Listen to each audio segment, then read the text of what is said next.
നമസ്കാരം. Nilambur MLA PV അൻവറിന്റെ UDF പ്രവേശനം അനിശ്ചിതത്വത്തിലേക്ക് എന്നാണ് ഇപ്പോൾ പുറത്തുവരുന്ന സൂചനകൾ. കോൺഗ്രസ് നേതാക്കളുമായി സംസാരിക്കുന്നതിന് വേണ്ടിയിട്ട് PV അൻവർ ഇപ്പോൾ തിരുവനന്തപുരത്ത് എത്തിയിട്ടുണ്ട്. ഇന്ന് KPCC ഭാരവാഹി യോഗത്തിന് എത്തുന്ന അധ്യക്ഷൻ K സുധാകരനുമായി കൂടിക്കാഴ്ച നടത്തുന്നതിന് വേണ്ടിയാണ് PV അൻവർ തിരുവനന്തപുരത്ത് എത്തിയത്. പിന്നീട് VD സതീശനുമായും മറ്റു നേതാക്കളുമായും കൂടിക്കാഴ്ച നടത്തുന്നതിനാണ് അൻവർ തീരുമാനമെടുത്തിരിക്കുന്നത്. ഇതിന്റെ ഭാഗമായാണ് ഇന്നലെ തന്നെ അദ്ദേഹം തിരുവനന്തപുരത്ത് എത്തിയിട്ടുണ്ട്. നേരത്തെ DFO ഓഫീസ് അക്രമവുമായി ബന്ധപ്പെട്ട് നടന്ന അറസ്റ്റ് എല്ലാം തന്നെ തന്റെ രാഷ്ട്രീയ ഭാവിക്ക് നേട്ടമാക്കുന്നതിന് വേണ്ടിയിട്ടുള്ള ശ്രമത്തിലാണ് PV അൻവർ. അതിന്റെ ഭാഗമായി ഇപ്പോൾ ജനകീയമായി ഒരു പിന്തുണ തനിക്ക് ഉണ്ടെന്ന വിശ്വാസവും അദ്ദേഹത്തിനുണ്ട്. അതുകൊണ്ടാണ് ഇനി ഒറ്റയ്ക്ക് നിൽക്കാനാകില്ല എന്നുള്ളതിന്റെ അടിസ്ഥാനത്തിൽ UDFുമായി ചേർന്നതുകൊണ്ട് ഭരണപക്ഷത്തിനെതിരെയും പിണറായി വിജയനെതിരെയും അതുപോലെ തന്നെ LDFനെതിരെ എല്ലാം തന്നെ ശക്തമായ പോരാട്ടം സംഘടിപ്പിക്കുക എന്ന ലക്ഷ്യത്തോടു കൂടിയാണ് PV അൻവർ UDFിലേക്ക് ചേക്കേറാൻ ഒരുങ്ങുന്നത്. ഇതിന്റെ ഭാഗമായാണ് അദ്ദേഹം തിരുവനന്തപുരത്ത് എത്തി കോൺഗ്രസിന്റെ നേതാക്കളുമായി ചർച്ചയ്ക്ക് ഒരുങ്ങുന്നത്.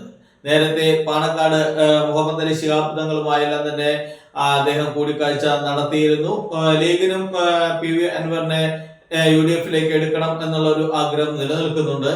അതേസമയം UDFിനുള്ളിൽ തന്നെ പല ഭിന്ന അഭിപ്രായങ്ങളും ഇപ്പോൾ നിലനിൽക്കുന്നുണ്ട്, ഉയർന്നു വന്നിട്ടുണ്ട്. പ്രത്യേകിച്ച് കോൺഗ്രസിനകത്ത് PV അൻവറിനെതിരെ വളരെ ശക്തമായ വികാരമാണ് നിലനിൽക്കുന്നത്.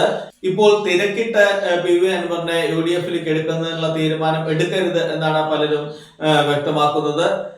അതുപോലെ തന്നെ നിലമ്പൂരിലെ കോൺഗ്രസ് നേതാവായിട്ടുള്ള ആര്യാടൻ ഷൗക്കത്ത് കഴിഞ്ഞ ദിവസം PV അൻവറിനെതിരെ രംഗത്ത് വന്നിരുന്നു. ഓഫീസ് തല്ലിപ്പൊളിക്കലല്ല UDF പ്രവേശനത്തിന് ഉള്ള മാനദണ്ഡം എന്ന് അദ്ദേഹം വ്യക്തമാക്കിയിരുന്നു. അതേപോലെ തന്നെ യൂത്ത് കോൺഗ്രസിന്റെ ജില്ലാ സെക്രട്ടറി അടക്കമുള്ള നിരവധി മലപ്പുറം ജില്ലയിലെ നേതാക്കൾ PV അൻവറിനെതിരെ ഫേസ്ബുക്കിലും മറ്റ് സാമൂഹിക മാധ്യമങ്ങളിലെല്ലാം തന്നെ പോസ്റ്റ് ഇടുകയും ചെയ്തിരുന്നു. നിലവിൽ പല കാര്യങ്ങളിലും PV അൻവർ ഇനി വ്യക്തത വരുത്തണമെന്നാണ് കോൺഗ്രസിന്റെ നേതാക്കളുടെ നിലപാട്. രാഹുൽ ഗാന്ധിക്കെതിരെ അദ്ദേഹം നടത്തിയ പരാമർശങ്ങൾ, അതേപോലെ തന്നെ VD സതീശനെതിരെ നടത്തിയ അഴിമതി ആരോപണം, ഇവയെല്ലാം തന്നെ പിൻവലിക്കണമെന്നും അതേപോലെ തന്നെ തിരുത്തണമെന്നുമാണ് കോൺഗ്രസ് നേതാക്കളുടെ നിലപാട്. അതിനുശേഷം ഇദ്ദേഹത്തെ UDFിലേക്ക് എടുക്കുന്നതുമായി ബന്ധപ്പെട്ട് തീരുമാനമെടുക്കാമെന്നാണ് അവർ പറയുന്നത്. ഇതേ വിഷയത്തിൽ തന്നെ KPCC അധ്യക്ഷൻ K സുധാകരൻ കഴിഞ്ഞ ദിവസം പ്രതികരിച്ചിരുന്നു. തന്റെ സഹപ്രവർത്തകനാണ്, താൻ ഒരുമിച്ച് പ്രവർത്തിച്ചിട്ടുള്ള ആളാണ് PV അൻവർ എന്നും അദ്ദേഹത്തെ മുന്നണിയിൽ എടുക്കുന്നതിന് വ്യക്തിപരമായി തനിക്ക് എതിർപ്പില്ലെന്നുമാണ് K സുധാകരൻ നേരത്തെ വ്യക്തമാക്കിയത്.